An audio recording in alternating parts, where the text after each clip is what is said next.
benar masuk ke badan saya, benar masuk ke badan saya itu tanjedor. Kejadian itu bikin Posuti sempat down nggak, Enggak. Dan justru enggak. Saya yang memutuskan untuk amputasi, bukan dokter.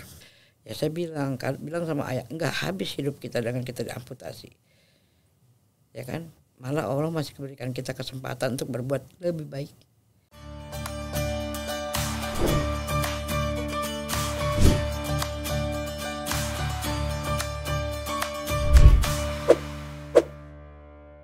Assalamualaikum warahmatullahi wabarakatuh. Ini adalah episode kesekian dari Bincang Cinta Zakat. Dan for the information, ini tanggal 22 Juni 2025 itu bertepatan dengan hari ulang tahun DKI Jakarta. Nah, makanya tamunya ini juga harus sama dengan harinya ini. Ini ada dua dan only Po Atun sudah datang di sini. Apa kabar, Bang? Kabar baik, Po Atun. Aduh. Ini starstruck sih. Kayak apa namanya? Dream come true lah ngobrol sama Po Atun gitu dari dulu. Kayaknya hampir semua sahabat Basnas, nama pendengar kita sahabat Basnas. Sahabat Basnas tuh pasti tahu. Kayaknya nggak ada manusia di Indonesia yang masih hidup sampai sekarang tuh nggak tahu film Sidul sih kayaknya. Kecuali nggak punya TV. Iya. Ya ada dong yang kalau nggak punya TV dia nggak tahu ya. Dan itu kayaknya menyesal banget sih kalau nggak punya TV, Pak. Karena sepanjang 93 sampai 2000 berapa? 2000 kemarin 2023 sampai 2023 bahkan kita masih syuting.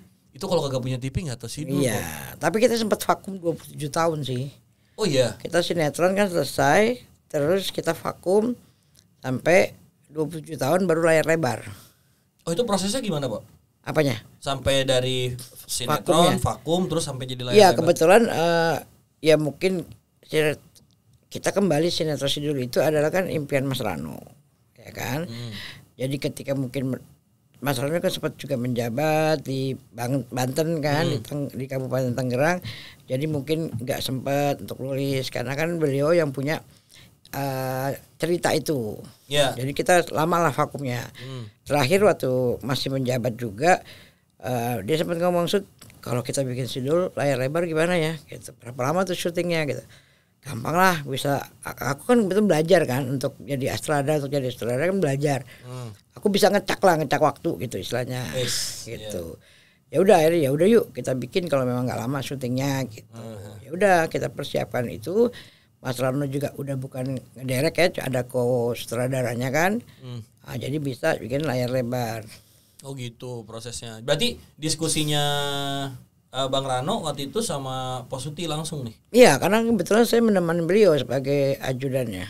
Oh gitu. Iya. Ini sebelum jadi Pak Wagub berarti ya? Sebelum zamannya Mas Rano jadi wakil bupati di Kabupaten Tangerang, saya mendampingi beliau sampai dia jadi gubernur Banten. Oh gitu, Po. Oh, iya, panjang juga ya berarti proses diskusinya ya. Dan kayaknya semua orang tuh lebih kenal Posuti daripada lebih kenal Po Atun daripada Posuti. Iya, ya sekarang bayangin aja 33 tahun mereka nonton saya sebagai Atun, ya kan. Dan mereka kenal suara saya loh. Misalkan kayak sekarang nih saya naik taksi gitu kan. Iya. Tiba-tiba dia nih, Mbak Atun. Lah si bapak nggak tahu saya. Nggak sih, dengerannya suaranya kayak familiar gitu kan. Iya, benar. Gitu. Istilah sampai suara kita aja orang kenal gitu loh. Karena mungkin kan kita walaupun kita vakum 27 tahun tayangan kita nggak pernah vakum. Setiap tahun diulang. Betul, Po. Gitu. Bahkan sampai Gen Z sekarang termasuk Gen Alpha nih. Kalau Gen Alpha aja sekarang umurnya berarti udah 14 tahunan. Iya. Yang lahir 2010-an tuh, Iya. Po. Nah, itu pasti nonton yang Iya, yang ulangan. Iya. Yang dirang meskipun mereka nggak tahu wujudnya almarhum Mas Bas. Seperti apa, iya. Ya kan, almarhum Pak B. Udah setengahnya ya, Po, ya berarti ya. Iya, udah setengah. Sekarang alhamdulillah tinggal Bang Dul, Sarah, Jenab, Mandra, Atun yang inti ya. Dan tinggal berlima. Alhamdulillah sehat terus ya, Po ya. Insyaallah, amin. Iya, amin. Nah, Po, ini banyak yang pengen tahu tuh, bagaimana dulu pertama kali Posuti itu di cast atau gimana bisa jadi meranin Atun. Sebetulnya sih bukan di cast, saya kan juga bukan awal karir saya gitu. Jadi saya udah banyak memerankan sinetron lain sebelum saya masuk Sidul. Waktu itu pun saya lagi syuting film Maling Kundang. Nah, Sidul ini jadi kan apa, Po? Maling Kundang. Iya. jadi pelacur. Oh, bukan maknya yang ngutuk. Bukan, enggak dong, enggak ngutuk, saya nyumpahin. Lucu terus. Iya, nah terus waktu itu Mas Rano memang kan main Sidul itu dari usia dia 9 tahun. Sidul anak Betawi. Yang tahun 75. Ya, masih kecil kan dia kan. Iya. Nah, mungkin di dalam hatinya tuh karakter itu tersimpan sampai dia punya keinginan untuk mewujudkan Sidul anak sekolahan gitu. Nah, waktu itu juga Mas Rano bilang, "Yuk, kan nggak ada karakter si Atur, nggak ada tuh. Sidul anak Betawi itu nggak ada. Sidul cuma sendirian." Sama almarhum Bang Ben nggak tapi di yang tahun 75 tuh? Iya. Iya ya. Malah Bang Ben jadi bapaknya juga gitu. Mak Wo dan neneknya, Ibu Aminah bukan jadi maknya bukan. Kalau nggak salah jadi maknya itu Neni Triana apa gitu. Oh beda ya. Tapi kakeknya ayah saya sendiri yang meranin. Kalau neneknya ibunya maknya, Mak Wo yang meranin gitu. Iya. Nah, ketika mau bikin sinetron Sidul anak sekolahan, ditambahinlah karakternya. Supaya namanya kan buat sinetron, masa cuma satu anak gitu. Benar. Tambahinlah karakter saya sebagai si Atun. Penulisnya waktu itu kan masih Ida Farida. Mbak Ida Farida. Iya, mungkin kamu nggak kenal kali ya. Nggak kenal. Nggak Orang yang mau ya tadi saya ngawang-ngawang tuh. Iya. Zaman dulu lah gitu. Jadi namanya Ida Farida, Mas Rano bikin tuh 6 episode. Ah, 6. Cuma 6 sebagai pilot. Oh, pilot project. Ya, kita ditolak sama semua stasiun. Alkisahnya. Iya. Nggak ada yang mau terima karena kampungan. Di tahun 93. Dari 92 tuh. Itu cerita itu dinilai kampungan di tahun 90-an. Ya, karena kan dulu itu menjual mimpi. Yang mewah-mewah kan pada saat itu. Nggak ada sinetron seperti Sidul yang menjual kemiskinan. Iya benar sih Bu, Iya. Iya. Ditolak tuh sama semua stasiun sampai akhirnya Mas Rano itu berani sharing. Bukan dibeli. Jadi bagi hasil. Iya, sharing. Ya, ternyata mereka salah perkiraan. Itu sukses luar biasa sampai kita bisa memberangkatkan 74 orang umroh. Itu kru atau apa, Bu? Kru sama pemain sama keluarga. Wih, gila. 74 Ya, pemain. Iya. karena sharing itu. Nah, begitu kedua ketiganya mereka beli. Oh, akhirnya beli. Tapi ya itulah salahnya juga mereka beli putus. Oh, beli putus ya? Sehingga sampai 30 tahun, 33 tahun sampai sekarang mereka bisa tayang tanpa kita dapat royalti sama sekali. Oh. Makanya orang bilang, wah enak dong masih dapat duit. Dari mana? Oh, karena beli putus ya. Ya, dan kita mungkin beli putusnya waktu itu kita kan nggak ngerti ya. Iya. Iya dong, kan nggak ada. Kalau Iya. di musik ada royalti, kalau di film kan tidak ada. Dan kita juga tidak paham bahwa sampai 30 tahun itu film masih ditayangin. Oh, berarti saat itu di tahun ketika Mas Rano sedang pitching sana sini, itu tidak menyangka bahwa ini akan jadi proyek mega proyek besar gitu. Enggak, ditolak. Mas Rano tuh ada kali bolak-balik ke stasiun tuh ditolak. Sampai akhirnya tayang nih, yang penting tayang gitu loh. Ya udah kalau gitu kita nggak mau beli. Ya udah nanti kalau iklan dapat berapa, ini kan dianggap nggak sesuatu gitu loh. Iya benar. Tapi ketika Allah mengatakan itu sesuatu, mau dibilang apa? Wow. Benar. Itu akhirnya jadi. Nah, 6 episode pertama itu masih ingat nggak Po? 6 episode itu episode yang mana? Episode saya kejepitan jidor. Termasuk itu. Saya gold scene saya. Iya, itu golden scene-nya Posuti sih. Ya. Itu selamanya kayaknya kan itu beneran dijepit atau gimana, Pak? Benar masuk ke badan saya, benar masuk ke badan saya itu Tanjidor. Ya itu acting lah ya, sakitnya mah acting. Tapi masuk benar, bisa muat di badan saya. Oh, bisa muat. Sakitnya acting. Oh. Tapi waktu Babe ngeloncatin mah bener itu nangis. Karena kan kejedot itunya tiupannya, karena Babe nggak cerita kan, improvisasi banyakannya kan. Jadi Babe ngeloncatin muka saya, sarungnya nyangkut tuh kena itunya tuh yang tiup, jadi juk gitu. Saya nangis beneran. Tapi kan kalau diulang kan repot 2 kali, ntar saya kejedot. Dan dulu proses syuting itu masih pakai roll. Ya. Iya, jadi kalau kayak mau ulang atau cut itu agak repot ya. Ya, tapi kita sih karena mungkin memang kita pemainnya bukan pemain baru ya. Semuanya kan udah kayak Benyamin kan almarhum kan udah luar biasa sebagai pemain ya kan. Jadi saya rasa nggak banyak ngebuang, dan Mas Rano itu membebaskan kita untuk improvisasi. Jadi ya jarang take-nya banyak. Oh gitu, Po. Kecuali saat itu kita pakai Jenap. Jenap itu pertama kali main sinetron ngomong assalamualaikum aja 14 kali take. Karena dia gugup kan belum pernah syuting. Pomodi 14 kali. Ya, pertama kali. Founder Teater Abnon. Yes. With all due respect nih Pomodi ini. Iya. Kebetulan Modi juga yang nemuin saya gitu. Oh gitu, Po. Ya, jadi waktu itu kita kan anak muda zaman sekarang apa dong kalau nggak majalah gadis kan. Ini belum lahir, ente belum lahir, jadi ane nggak tahu gitu. Karena gini, Po, mungkin kalau di zaman sekarang orang bisa nyari lewat IG, iya. YouTube, Ya, kalau zaman dulu kan kita banyak majalah-majalah remaja. Nemuin Pomodi gimana? Iya di dalam majalah, karena Mas Rano kan nyari karakter orang Betawi, mukanya ya istilahnya lembut gitu. Mukanya dapat, tapi sebetulnya dia orang Sunda kan, bukan orang Betawi, tapi memang dia Abnon, ikut Abnon gitu. Begitu cocok kata coba deh Sut panggil gitu, carilah, dapet lah, kita panggil. Perannya Po Suti di dalam grup itu jadi talent coordinator juga atau gimana? Oh enggak, ya mungkin karena saya lebih banyak bergaul kali. Lebih banyak bergaul, jadi saya lebih banyak pengalaman. Maksudnya saya kan juga baca majalah gitu, tahu lah yang cantik-cantik ya kan gitu. Ya udah jadi casting tuh saya cariin gitu. Nah ini menarik tuh, Po. Tadi kan Po Suti bilang apa namanya manggil Pomod, terus juga buat gabung ke kru. Nah pemain-pemain kayak Pak Bendot, kayak Nyarodiah itu siapa, Po, yang ngambil? Nah kebetulan kan ada Mandra, ya kan Mandra itu kan Betawi, ya kan Mandra pemain lenong juga kan. Jadi ketika itu cerita berkembang, jadi ada kakeknya, ada engkongnya, kan ada nyainya. Ada nggak yang bisa main nih gitu. Pas Anu nanya, datanglah casting. Ya tetap casting, tetap ada casting. Oh tetap ada casting. Oh itu akhirnya ditarikin tuh. Ya kayak ada karakter Karyo kan suami aku gitu, pacar aku tuh si Buluk. Jadi Mas Karyo waktu karakter Bendot kita nyarinya gitu. Mas Karyo dulu almarhum atau Pak Bendot almarhum dulu? Enggak dong, Mas apanya? Yang masuk. Di cast. Mas Karyo dulu, Pak Bendot ya? Iya, Pak Bendot kan setelah itu. Oh gitu. Karena kan karakter kita kan jadi berkembang kan gitu. Dia kan sebagai mantan mertuanya. Si Bendot itu mantan mertuanya Karyo. Iya benar.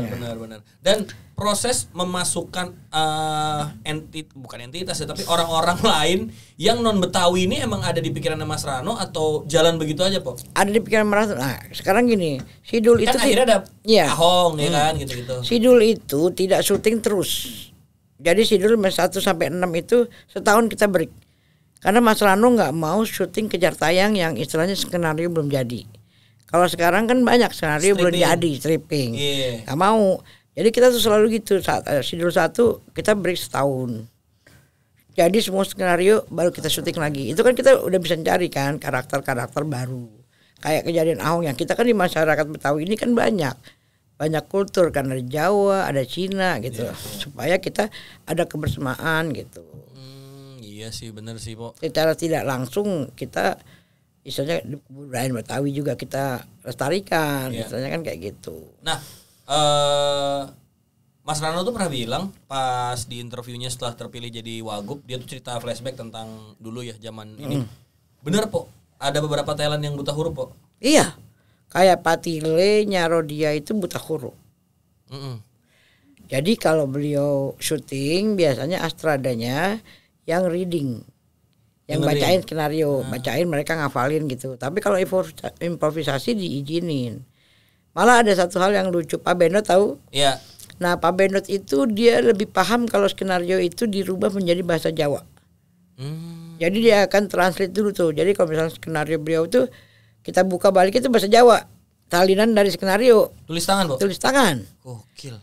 Jadi dia bisa hafalin dengan bahasa Jawa gitu loh, paham maksudnya apa nih kalimat gitu. Gitu. Dan kalau di suasana tuh, Po ya, hal-hal menarik biasanya kan kalau pemain abis syuting itu ngobrol gitu. Nah, waktu itu paling akrab sama siapa, Po? Saya akrab sama semuanya. Sama semuanya ya? Maknya, Sarah, Jenap. Karena kita kan syuting bukan sehari 2 hari, Mas. 33 tahun. Iya sih. Dan lucunya kita begitu masuk lokasi kita udah menjadi diri kita. Saya tetap jadi si Atun. Jenap, walaupun di Jenap itu udah keliling main di beberapa sinetron lain kan. Tapi begitu masuk lokasi syuting kita udah menjadi diri kita di lokasi itu gitu. Iya sih. Nah kalau kayak Pak Bendot gitu Pak, itu kan dia orang Jawa ya. Jadi akrabnya sama siapa tuh Pak? Ya akrab semua kok. Sama Kita kan semua akrab semua. Kita kan kalau kayak misalkan syuting kan kita ngumpul satu ruangan. Kalau lagi gitu break ya lonjor-lonjoran kan di situ juga gitu. Wah iya sih. Kalau kejadian-kejadian kayak misalnya Po Atun kan di tahun itu tuh almarhum Bang Ben kan udah melegenda ya Po ya. Udah filmnya udah banyak gitu. Terus juga maknya juga dulu di masa mudanya kan almarhumah pemain Aminah lama Cendana lah, Kasih kan pemain lama. Itu jadi nilai-nilai historis nggak sih Po? Main sama mereka, pelajaran apa sih Po yang? Iya kita bisa, tapi mereka nggak kayak puntennya nggak kayak sekarang yang sombong-sombong nggak gitu. Mereka mah nyantai aja. Kita sama-sama kita datang saya sama Nyak sama Babe udah kayak Nyak Babe beneran. Apalagi Mas Rano ya kan, istilahnya memang kenal sama Pak Binyamin itu udah dari dia kecil kan, dari dia muda kan. Jadi kita udah kayak keluargaan aja. Jadi kadang-kadang jahil gitu loh. Basuki memandang jahil-jahilan kadang-kadang yang ada di skenario tuh dia lakuin yang gitu berantem. Yang berantem gitu. Sama lah kayak gitu. Ya itulah karena kita bukan pemain baru yang baru kenal istilahnya kan udah biasa dengan lingkungan kerjanya. Iya sih. Ya dan mungkin di zaman dulu karena nggak ada sosmed Po ya. Iya. Mau nggak mau ngobrol Po. Nggak mau ngobrol, nggak ada handphone. Jadi kita nggak ada handphone ya kan sampai ada handphone yang segede koper itu kan. Maksudnya di tahun itu udah nggak ada sosmed, nggak ada HP. Jadi kalau abis kelar syuting ya mau ngobrol nongkrong aja, gitu Po ya. Nongkrong. Terus waktu itu kita lagi hobi mancing, dibikinin tempat mancing di belakang lokasi sama Mas Rano gitu. Jadi kalau istilah kita pada mancing gitu. Itu kan daerah Ciganjur Po ya? Bukan, di Lebak Bulus. Oh Lebak Bulus ya? Cuman karena Gandul, bukan Ciganjur, Gandul dan Cinere. Mandra kan teriak kalau ngenek kan Gandul Cinere Gandul gitu. Padahal itu daerah Lebak Bulus bukannya Gandul. Oh bukan ya? Bukan. Tapi proses dari itu tuh akhirnya bikin semuanya. Tapi banyak gak Po pemain-pemain dulu yang akhirnya dari Sidul justru karirnya malah makin. Iya nggak usah banyak semuanya lah. Semuanya ya? Iya kayak Mandra kan dulu cuma pemain lenong. Di dulu kan langsung beng aja. Modi juga kan capek kenal Modi dulu gitu. Kalau Lia kan memang pemain ya kan. Cornelia Gata udah pernah main sebelum ke kita gitu. Tapi alhamdulillah ya mungkin saya nggak punya apa-apa istilahnya kan. Alhamdulillah bisa punya rumah gitu. Alhamdulillah. Kendaraan sendiri ya kan. Iya. Tapi Po Atun pernah nyetir oplet Po? Saya pernah. Saya kan nyetir bus saya pernah. Yang belum tuh pesawat. Itu oplet berarti pernah Po Atun bawa ya? Pernah. Nah Po ini Ayo penasaran terus juga mungkin teman-teman penasaran karakter Atun tuh bener-bener Posuti suka dan apa sih Po esensi yang Po dapat dari karakter Atun? Atun itu mungkin 80% adalah saya. Serius Po? Ya, karena saya akrab sekali dengan penulis awalnya. Ibu Ida Farida itu udah kayak ibu angkat saya. Jadi dia tahu lah karakter saya gimana. Atun itu kan boleh dibilang kan nggak pinter, makanya dibohongin mulu sama Karyo. Itu tuh emang tuh. Ya kan? Dia dibohongin, diutangin. Kita sebenarnya sama Karyo ya, bukan Basuki ya. iya ya. Berarti kan kita sama-sama mampu memerankan hal itu kan sampai itu. Kalian kesel gitu kan. Ya itulah keluguan si Atun gitu loh. Tapi saya jarang, kalau asli saya jangan tipu, saya yang nipu. Lagi lucu lagi. Iya. Oh berarti maksudnya message atau pesan yang Posuti dapat dari karakter Atun tuh melekat banget Po sekarang Po. Iya, lagi juga saya rasa pendewasaannya beda ya. Kalau nonton dari awal itu kan Atun masih kanak-kanak kan, masih suka main layangan, sifat karakternya masih anak-anak, cemburuan, panjat pinang segala macam. Tapi begitu tidur keberapa dia mulai les salon gitu loh. Ada pendewasaan. Jadi nggak seperti itu aja, udah mulai pakai lipstik gitu kan. Gitu. Jadi sampai akhirnya si Atun itu punya keinginan untuk bekerja salon keliling. Dan jangan salah, saya jadi salon keliling itu banyak banget penggemar saya yang terinspirasi. Gimana tuh Po maksudnya Po? Iya, jadi mereka ikutin saya kerja salon keliling. Saya pernah ketemu satu ibu-ibu di diskotik kalau nggak salah waktu itu. Dia bilang, Mbak Atun makasih ya, gara-gara Mbak Atun ini saya jadi tukang salon keliling. Oh, dari adegan itu menginspirasi orang? Iya. Oh itu dia. Mas boleh cari adegan Atun minta bibir merah ke Ada babenya. waktu kita salon minta lipstick sama babe. Itu tapi Pok, nah ini pertanyaan dari aku ya. Ya. Kenapa Babe mendiskreditkan Atun sama Bang Dul? Membedakan gitu. Kan Ya perempuan, anak di mana-mana perempuan itu kan kagak boleh sekolah tinggi. Zaman dulu ya. Iya. Mana ada lu nggak usah tahu tinggi-tinggi, paling lu kawin dulu di dapur juga. Iya. Makanya Atun nggak sekolah tinggi kan. Sidul yang di istilahnya sidul itu yang dijual tanah, jual apa buat sekolah tinggi gitu. Makanya si Babe kesel nggak jadi insinyur gitu. Oh. Kan banyak kan orang Betawi juga dagang buah doang dia, karena kan banyak warisannya. Males istilahnya kan. Males ya. Sekolah. Ya itu kan kenyataan yang ada. Gitu. Iya. Kalau karakter Atun itu dibikin emang kayak ya perempuan zaman dulu kan emang nggak boleh sekolah tinggi. Alasannya cuma paling lo kawin jagaan suami, masak di rumah. Mungkin salah satu efek Atun gak sekolah tinggi nikahnya sama Karyo ya. Iya, enggak. Jadi si Karyo itu kan duda. Nih karena dia Atun juga kan nggak begaul. Oh. Yang ada cowoknya cuma di sebelah rumahnya doang. Walaupun tukang tipu. Udah gitu jago banget kan. Jualan apa? Jualan Batik batik, iya. Hider dagang batik. Iya. Tapi luar biasa sih perjalanan Posuti sampai sejauh ini gitu 33 tahun gitu ya. Jadi bagi orang-orang yang mungkin menekuni industri baru 5-10 tahun gitu ya belum ada apa-apanya gitu. Iya. Sampai 30 tahun. Ini masih banyak banget lagi episode-episodenya gitu kan. Banyak. Lo lihat tuh yang pakai baju kan si Mandra tuh pakai baju cewek. Iya. Gara-gara Atun latihan salon. Nggak ada model, nggak ada teman. Tapi setuju sih Po, tadi yang Posuti bilang apa namanya? Atun ini berkembang jadi karakter dari anak-anak terus yang gak merhatiin ini sampai akhirnya. Karena ada kalimat yang aku inget tuh Babe mah merhatiin Bang Dul doang. Iya. Itu menunjukkan Atun tuh udah pingin juga gitu. Iya, jadi si Atun juga pengen berkembang kan, gitu. Makanya si Atun kan yang belain Atun kan Engkong yang bikinin salon, bukan Babe. Makanya si Mandra marah. Mandra cemburu sama Atun karena kan Iya. Mandra kan anaknya Engkong gitu, adanya Cing Lela kan. Iya. Tuh lihat tuh Basuki burungnya. Di slow mo lagi ya. Iya ini udah mau punya apa namanya? Salon ya. Iya. Ini di kedua ini. Udah mau series kedua. Tapi berarti pas yang The Movie Po, The Movie Ya. kan 3 ya? 3. Itu beneran ke Amsterdam? Iya dong. Oh. Pemain ya. Pemain. Tapi yang ada scene-nya, syutingnya. Tapi kami berangkat akhirnya karena kan kita premiernya di Belanda. Oh, premiernya bukan di sini? Bukan. Di Belanda. Kita itu istilahnya mimpi yang nggak pernah kita mimpikan kan. Film kampung yang dikatakan kampung. Exactly. Kita yang bisa ditolak mentah-mentah, kita bisa premier di Belanda pertama kali film Indonesia. Coba Mas, ada beritanya Mas? Ada pastinya. Saya dinaikin mobil limusin yang dinaikin Tom Cruise.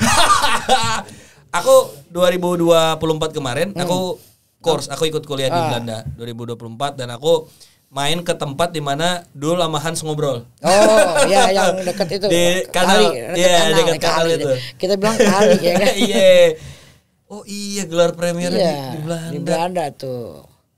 Wah, keren. Gila, itu yang ngeluh-ngeluh. Kita bukan orang Indonesia, orang bule, saya bukan tahu.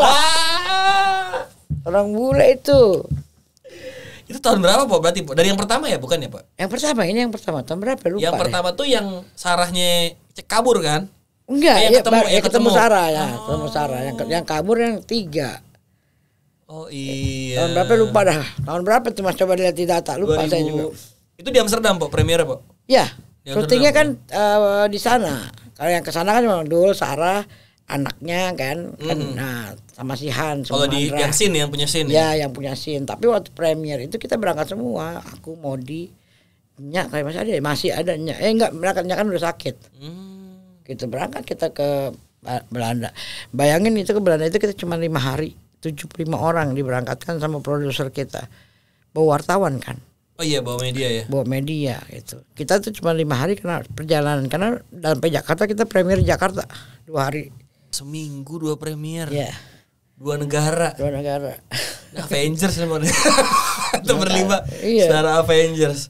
Iya. Wow. Tapi sekarang kan Atun juga udah mulai ada di berbagai berita, tapi sekarang Atun benar-benar bukan lagi dewasa tapi mencoba mendewasakan beberapa orang-orang baru. Pak Atun sekarang mungkin apa ya Pak, bisa dibilang corong teman-teman disabilitas ya yang sekarang ada. Ya nggak corong lah, masih tua. Sama aja ya kan. Kenal lagi gua. Sama Biar aja. lebih gede po ya. Iya. Biar lebih gede. Iya. Corong mah kecil. Iya, insya Allah gini loh, kan saya 3 tahun terakhir tahun 2023 ya, 24 ya, 2022 saya amputasi kaki kanan saya. Itu setelah dari Belanda berarti Pak? Udah jauh dong, kita kan udah kelar itu. Udah kelar ya? Itu setelah syuting film Sidul series pertama. Gitu. Saya kan kena diabetes udah hampir 22 tahun. Oh berarti pas Syuting udah sakit. Cuman ya terkontrol lah. Oke. Saya operasi itu lagi syuting Sidul series 2. Series pertama. Lagi syuting itu luka kaki saya. Karena saya lagi syuting, saya nggak ke dokter. Terus waktu break hari Kamis itu saya ke dokter mengatakan harus diamputasi jari saya. Saya bilang nggak bisa, saya harus syuting 2 hari lagi. Karena kan biasa kalau syuting itu Jumat break. Kamis itu saya ke dokter.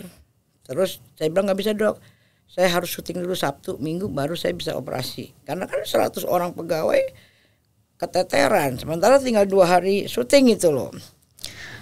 8 episode. Kelar tuh saya 2 hari. Dokter bilang wah nggak bisa nih mbak, kakinya udah mati itunya kan. Luka saya tuh udah harus diamputasi kaki jarinya. Akhirnya saya syuting dulu, tetap nggak resiko saya ambil. Gitu. Saya tetap syuting walaupun udah nggak bisa bangun, udah nggak bisa jalan. Dan itu pakai belum kursi roda kan, belum kenapa-napa ceritanya kan. Oh di cerita tuh belum kenapa-napa ya? Belum, karena kan cerita itu udah berjalan. Akhirnya kelar syuting itu langsung saya diamputasi cuman 2 jari. Setelah amputasi saya sempat syuting lagi Sidul series 2. Udah pakai kursi roda. Cerita adakan cerita lah bahwa ini belum tayang Pak ya? Belum tayang kedua. Oh, iya. Saya diceritakan kalau saya tuh tabrakan lagi beli alat salon. Karena Atun tuh terakhir pengen bikin salon lagi. Setelah nggak Ada vakum ya? Vakum, keadaannya kan. Jadi bebarengan tuh Nyak meninggal, saya amputasi. Oh. Jadi ceritanya Nyak meninggal, saya jatuh dari motor. Ceritanya diceritain. Iya. Dan ini Mas Rano yang atau iyalah. Iya maksudnya yang membuat konsep Atun. Iya kan kondisi saya, karena gini Sidul itu kan kehidupan. Ketika pemain kita meninggal kita nggak ganti pemain. Iya sih benar sih. Ya kan waktu bapaknya Jenam stroke pun kita tetap syuting, dia stroke. Ya kalau mau bisa lihat lagi lah film kami gitu. Iya. Nggak ada yang diganti gitu. Makanya kan yang paling legendary Bang Ben kan.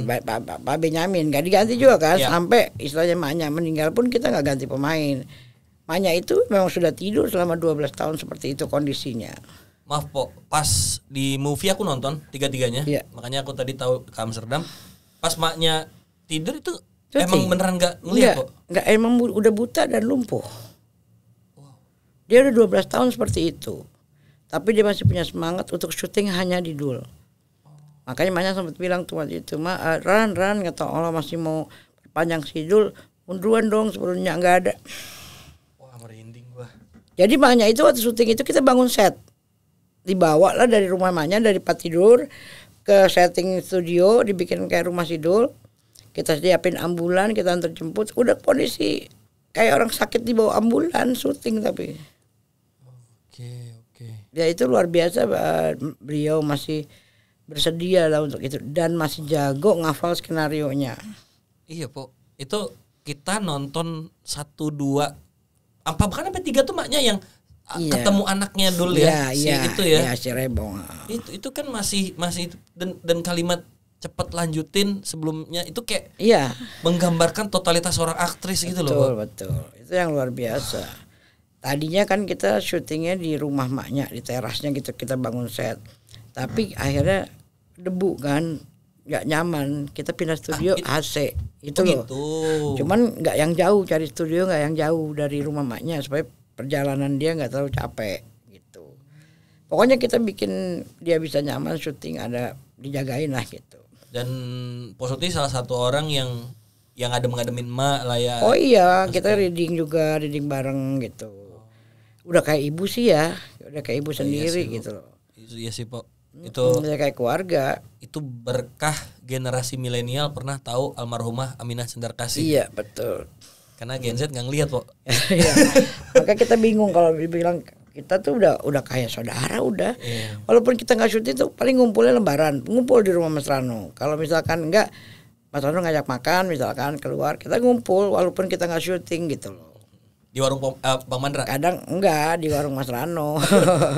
Bang Mandra juga ada kan? kan? Juga ada warung, tapi belum pernah ke sana saya. Oke. Nah, tadi Po Suti cerita kejadian yang ya salah satu mengubah hidup ya, tapi kejadian itu bikin Po Suti sempat down nggak? Enggak. Dan justru enggak. Saya yang memutuskan untuk amputasi, bukan dokter.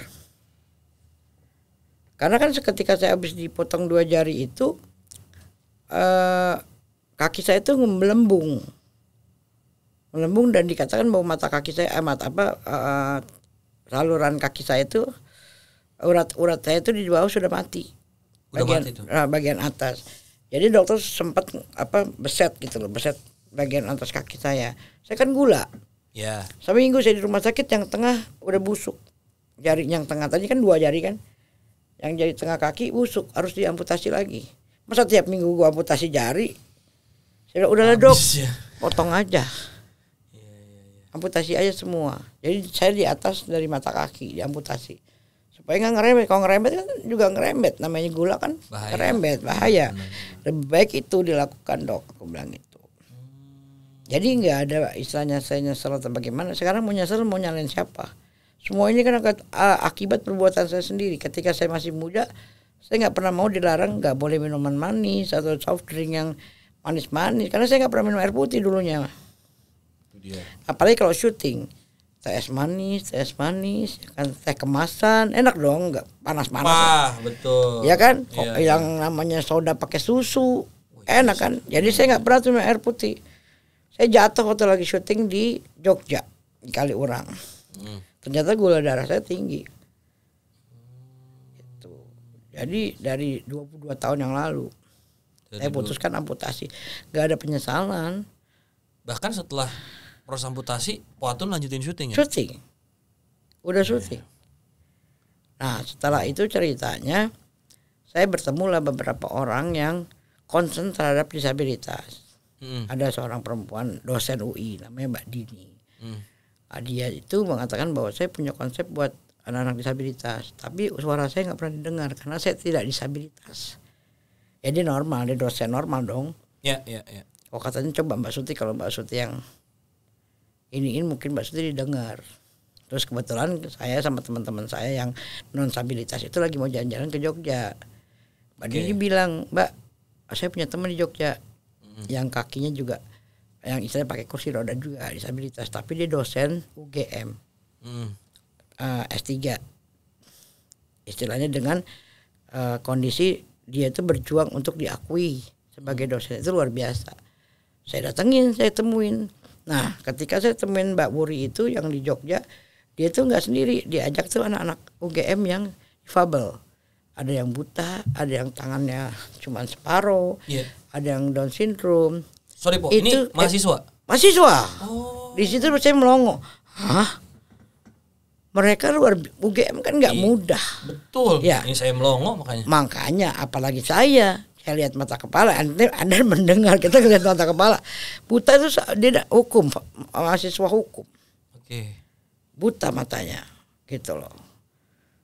Saya melihat, wah mereka mampu ya kan untuk mencapai itu semua, termasuk Mbak Wuri itu S3 dia di UGM, sekarang dosen besar di sana. Nah sepulang saya dari Jogja, saya ajak tuh teman-teman saya yang normal ini untuk yuk kita berbuat sesuatu sama mereka. Berkunjunglah saya ke beberapa disabel sekolah di SLB di Jakarta Selatan. Setelah ketemu sama mereka semua, saya merasa ada yang harus saya buat untuk mereka gitu loh. Oh iya sih, Bu. Ya, jadinya yuk kita bikin panggung buat mereka. Karena saya tanya mereka tuh pintarnya di mana? Oh, anak-anak kami ada yang nyanyi, ada yang stand up, ada yang baca puisi di bidang seni, bidang saya. Betul. Akhirnya saya bilang yuk kita bikinin panggung buat mereka. Akhirnya alhamdulillah 22 Maret kemarin tahun 2025 kami bisa memberikan panggung pada mereka dalam acara ngabuburit Lebaran atau mau lagi puasa. Itu 115 anak tampil di panggung yang nonton artis. Siapa aja tuh, Po? Artisnya, Po? Yang datang ya keluarga Sidul. Kebetulan Pak Wagub juga bisa datang. Iya. Nangis beliau. Karena apa? Begitu beliau datang, saya suruh anak-anak yang tunawicara, yang nggak bisa bicara, main angklung lagu Sidul. Wah, Yang nyanyi tunanetra. Bayangin, merinding nggak ngeliatnya. Mereka nggak denger loh, tapi bisa mengalunkan nada-nada yang itu indah. Mas Rano udah jadi Pak Wagub ya? Udah, baru. Baru. Kan beliau dilantik tanggal 19 Maret, saya bikin tanggal 22. Oh iya sih. Udah gitu lagu Sidul tuh kan pernah dibuat juga sama Armada ya? Ya, emang dinyanyiin ulang kan. Dinyanyiin ulang kan. Itu emang ritmenya bikin semangat sih. Iya, tapi bayangin anak main angklung, dia nggak bisa mendengar, tapi dia bisa mengalunkan lagu. Coba. Dan luar biasa. Yang nyanyi pun buta. Nah mereka tuh naik panggung tuh ada yang baca puisi tadi saya bilang, ada yang nyanyi, ada yang nari, gitu. Stand up aja ada. Ya, oh iya sih. Kalau mau lihat di Instagram kami.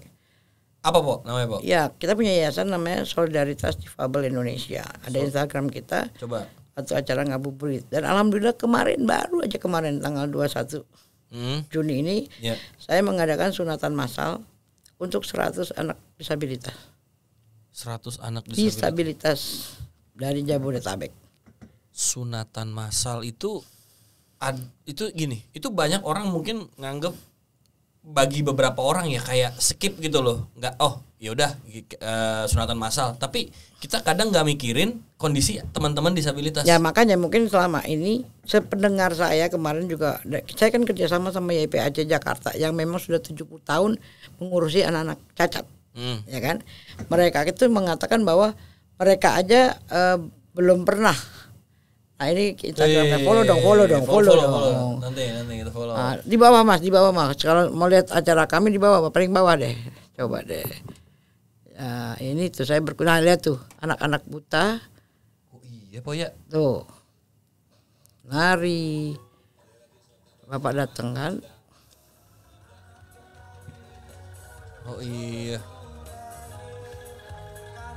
Ada Pak Wagub ya.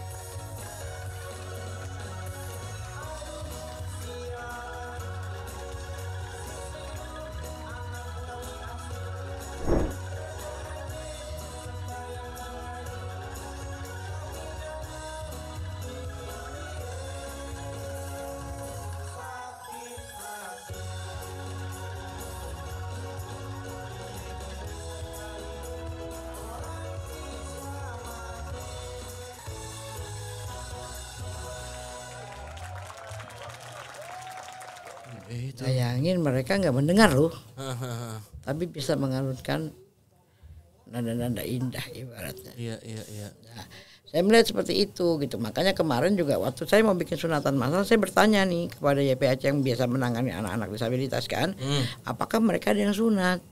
Oh, ada mbak. Oh nggak apa-apa dong kalau kita bikin sunatan massal. Khusus untuk anak disabilitas. Biasanya kan untuk anak yatim piatu, untuk anak-anak yang istilahnya ekonominya nggak bagus kan, menengah ke bawah ya. Menengah ke bawah, tapi kan belum pernah. Walaupun ada mungkin 1-2 anak disabilitas, tapi kalau saya mengkhususkan tidak boleh yang tidak disabilitas. Iya. Semua disabilitas.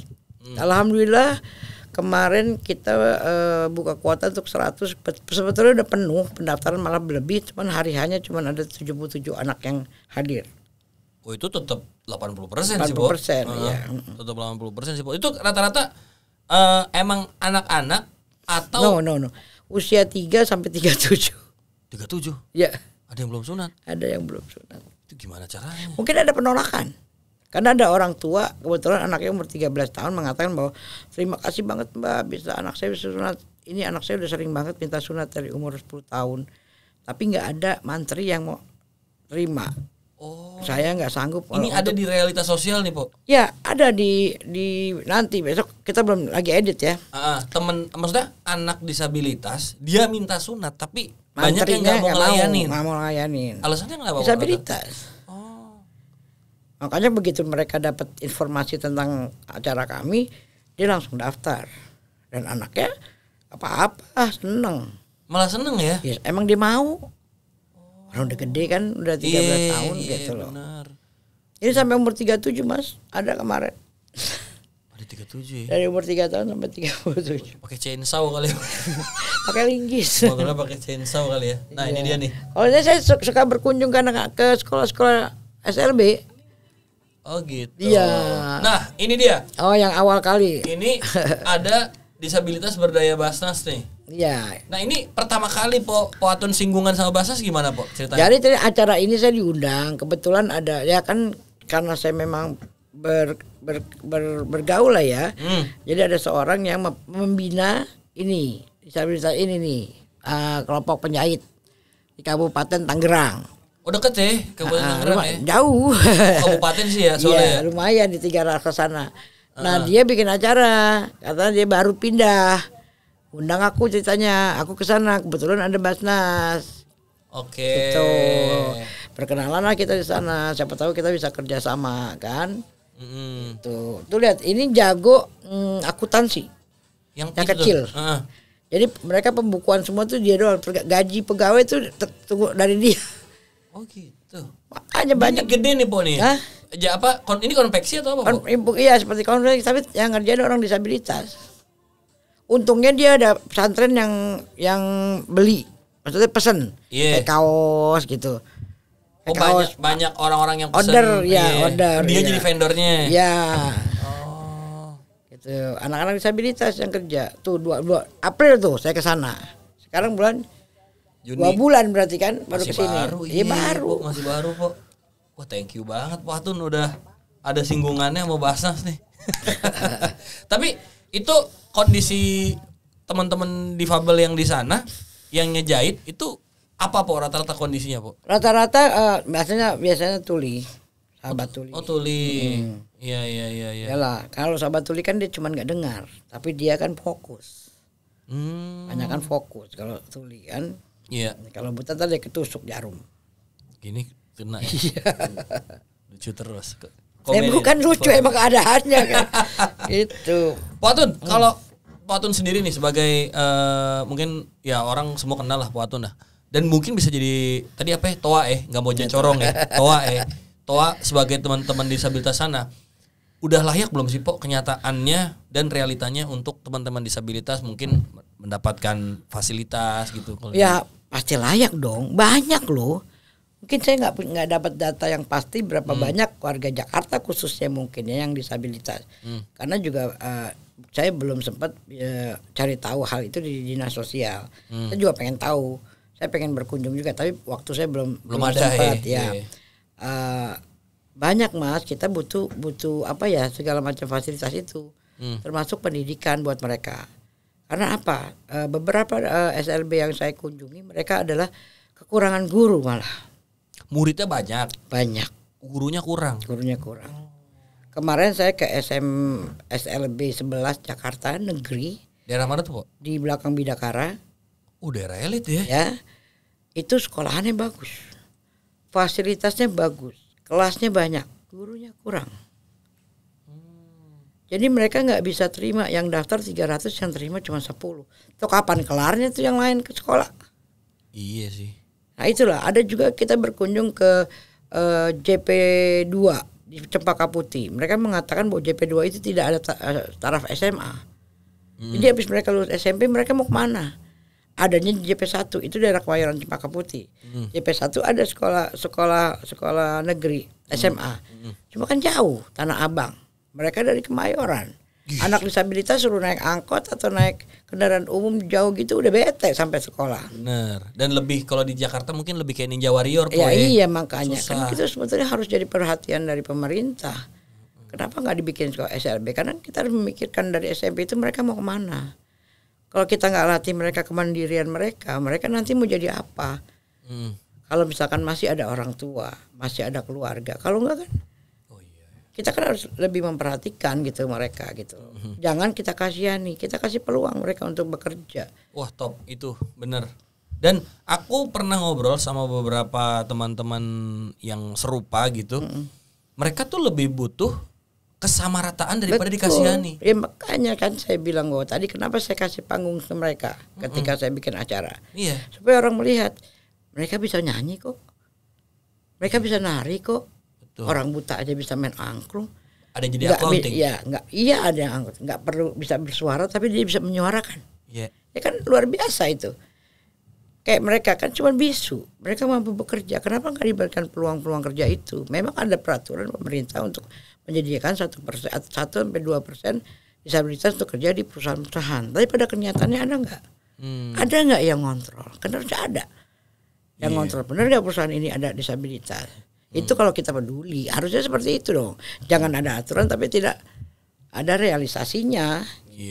Nah kalau ingin nih Po merancang program gitu kan, Po Atun juga tadi udah banyak lah teman-teman yang termasuk apa yang terakhir sunatan massal gitu ya Po ya. Kira-kira Po ini berandain aja Po, program pemberdayaan apa yang Po Atun tuh kira-kira pengen ajak kolaborasi sama Basnas Po? Ya pelatihan mungkin lebih banyak. Pelatihan untuk anak-anak disabilitas mungkin sudah dewasa ya, supaya mereka punya kemandirian nantinya. Tapi bukan cuma itu juga, kita harus menggait pengusaha-pengusaha atau perusahaan-perusahaan untuk menerima mereka. Kita latih, kalau nggak ada yang terima juga percuma.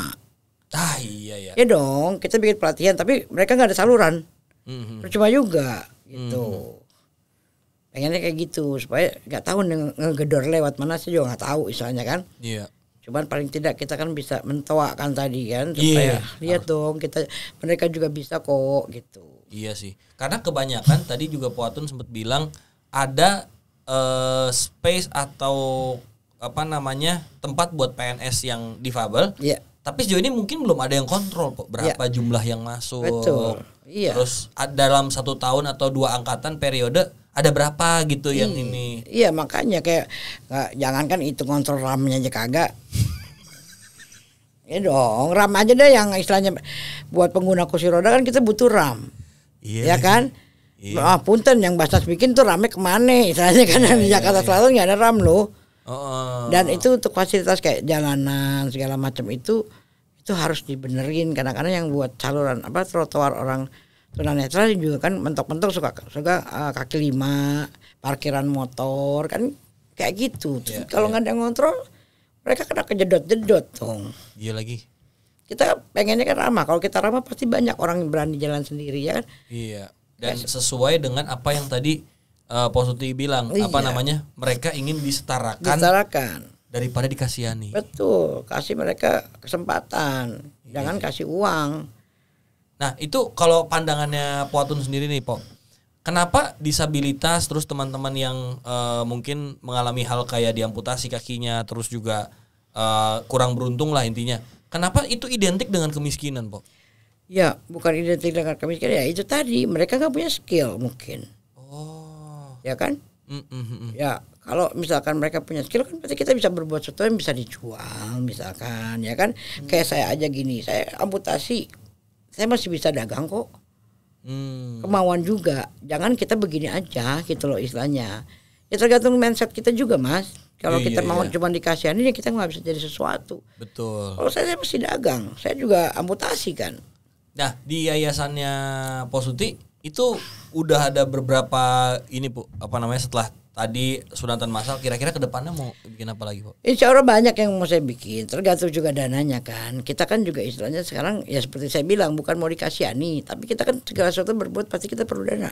Iya dong, nggak bisa kita masak bolu tapi kagak bisa beli tepung kan istilahnya begitu. Ya kan, saya lagi menuju ke situ. Siapa tahu kita dilancarkan ke kiri ke kanan supaya kita bisa berbuat sesuatu. Kemarin hasil kita sunatan massal banyak sekali orang yang mendekat kepada saya mengatakan bahwa Mbak saya punya binaan ini loh Mbak, saya punya binaan ini bisa nggak dibantu? Oh nanti saya akan berkunjung. Apa yang saya bisa berbuat sama mereka? Acara apa yang bisa kita berbuat sama mereka? Dan acara itu bukan buat hiburan doang, buat edukasi masyarakat bahwa mereka ada dan mereka bisa disetarakan gitu loh. Wah iya lagi. Kayak sekarang yang lagi musim itu adalah disabel mental. Banyak sekali. Kan kadang-kadang nggak tahu ya kan, tiba-tiba suka ngamuk aja gitu. Orang-orang yang anxiety gitu ya. Ini belum gila ya? Belum. Kalau kita nggak rawat mereka, kita nggak ajarin mereka atau kita tidak perhatikan mereka jadi gila. Akhirnya. Iya. Akhirnya cuma dipasung doang. Wah iya. Iya kan. Mungkin salah satu langkah paling ini Po, cari postingan-postingan yang laki-laki tidak bercerita. Nah itu butuh teman cerita tuh Po. Oh iya. Itu butuh teman cerita tuh biasanya tuh. Karena kalau nggak ada yang cerita biasanya teman-teman yang disabilitas mental ini yang mengarah ke ya mungkin ngerusak atau apa. Iya, kayak gitu makanya kayak kan. sekarang juga saya juga banyak yang DM saya di Instagram, misalkan Mbak tolong dong Mbak dikasih semangat, ayah saya mau operasi, mau diamputasi. Kok kita lihat Mbak Uti nggak ada, maksudnya nggak bermasalah gitu dengan amputasi. Ya saya bilang sama ayah, enggak habis hidup kita dengan kita diamputasi. Ya kan, malah Allah masih memberikan kita kesempatan untuk berbuat lebih baik. Iya sih. Ya kan, istilahnya kita nggak ngotot untuk cari duit aja, kita berinvestasi buat akhirat kita nantinya. Sekarang duit nggak mau mati kan, kalau kebaikan kan pasti dinilai sama Allah. Iya. Ya kan, sebanyaknya duit kalian punya apa dikubur nantinya. Renyak duitnya. Enggak juga, yang nikmatin ya orang. Iya. Ya kan, apa salahnya kita berbagi, ya kan? Tahu juga mereka juga manusia juga kan. Iya. Orang banyak loh Mas, dilema Mas, kita punya teman orang kaya itu banyak Mas. Tapi yang menoleh pada kami nggak ada. Dia bilang ngapain lu capek-capek? Capek-capek Melakukan ini. Apa yang lu dapat? Nggak ada. Kepuasan. Lihat mereka tersenyum aja kita senang. Kalau ketemu 1-2 orang yang begitu, kita cuma bisa kasihan. Coba berkunjung ke SRB yang isinya misalkan 50 anak. Yang kita datang tuh dia seneng, dia peluk kita cuma bisa ngelus dia. Itu luar biasa buat saya saat ini gitu loh. Iya. Bukannya kita ke mall dengan kemewahan atau kita liburan dengan yang naik jet pribadi gitu. Aduh. Iya. Deh. Iya sih Pok, itu kerasa banget sih Pok, makanya kerasa banget. Apalagi Pok Atun bilang tadi bahkan buat orang yang misalnya diamputasi nih, itu nggak serta-merta membuat dunianya berhenti. Nggak gitu. berhenti, kan tetap berputar. Betul. Kalau lo berhenti ya habis. Selesai. Hidup lo, ya kan? Iya, benar. Ya kan kalau kita nggak punya semangat jalanin hidup mau ngapain? Berarti Pok Atun tuh punya semacam pandangan buat terus memberdayakan orang gitu. Oh iya, insya Allah. Kalau Pok Atun nih ngeliat nih filosofinya zakat sama pemberdayaan tuh kira-kira gimana Pok dari jalannya Pok Atun sejauh ini Pok? Iya. Belum banyak mungkin yang bisa saya lihat, tapi alhamdulillah saya juga tahu lah beberapa yang sudah dilakukan Basnas misalnya kan. Ya memang harus lebih banyak lagi, mungkin lebih perhatian lagi terhadap kami kawan disabilitas. Yeah. Jangan hanya yatim piatu aja yang dalam kata-kata diurusin. Difabel yang yatim piatu juga ada. Iya lagi. Gitu loh. Iya, dan itu butuh banget ya. Butuh banget bukan cuma hanya sekedar materi ya, bukan kita masukin panti diurusin selesai. Itu dia. Ya enggak dong, emang batas masih umur hidup. Benar. Miara mereka kan enggak di pantian asuhan itu kita harus bikin pelatihan supaya bisa berdiri sendiri. Dan gitu. sebenarnya begini nggak sih Pok? Itu juga jadi satu tempat buat mewadahi mereka agar mereka termotivasi keluar dan nyari lagi teman-teman yang butuh lagi. Betul. Gitu Bang. Kalau mereka keluar kan kita bisa ambil lebih banyak lagi kan. Benar. Tapi makanya kita harus kerjasama sama perusahaan atau dengan yang punya wewenang untuk mereka bisa disalurkan, jangan cuma dilatih terus nothing buat mereka. Betul. Kecuali kalau memang yang ada duitnya bisa modal sendiri malah yang perkara, ya kan? Iya. Gitu ya kan, ada banyak loh yang anak disabilitas juga yang orang tuanya mampu, mereka dibikinin sendiri istilahnya kan, gitu. Nggak semua disabilitas Stephen Hawking ya. Iya, makanya jadi ya kayak gitu ya. Kalau kita mungkin ngelihatnya yang ke bawah ya kan. Iya. Karena kan satu hari mungkin orang tuanya nggak ada, mereka gimana? Kalau cuma disuapin doang. Iya, yang nggak gerak kan? ya Poy. Nggak bisa kemana-mana, nanti kasihan juga. Iya. Gitu. Pok, ini pertanyaan yang selalu aku tanyain ke bintang tamu yang ada di sini. Iya. Makna berbagi buat Pok Atun. Ya kan tadi saya bilang kita hidup kan nggak sendirian. Ya kan kita hidup banyak, menolehlah ke kiri kanan, banyak yang bisa kita bantu. Ya kan? Yang contohnya mungkin kita berjaga lewat Basnas. Ya kan mungkin Basnas lebih banyak tahu pelosok-pelosok yang perlu dibantu kan. Kalau kita kan mungkin nggak menyentuh itu semua gitu loh. Tapi nggak ada salahnya kita menoleh, nggak ada salahnya kita berkunjung atau melihat. Biar kita ngerasa jangan cuma duit yang kita kasih, gitu. Tenaga kita, pemikiran kita curhat deh. Dengar curhatan mereka deh Mas, gitu loh. Iya. Itu juga bagian dari berbagi ya Pok ya? Iya, bukan cuma rezeki kan. Berbagi itu banyak macam gitu. Pok, tadi kita sempat ngobrol off air. Lupa nama yayasannya Pok Atun apa? Oke, nama yayasan saya Yasdi.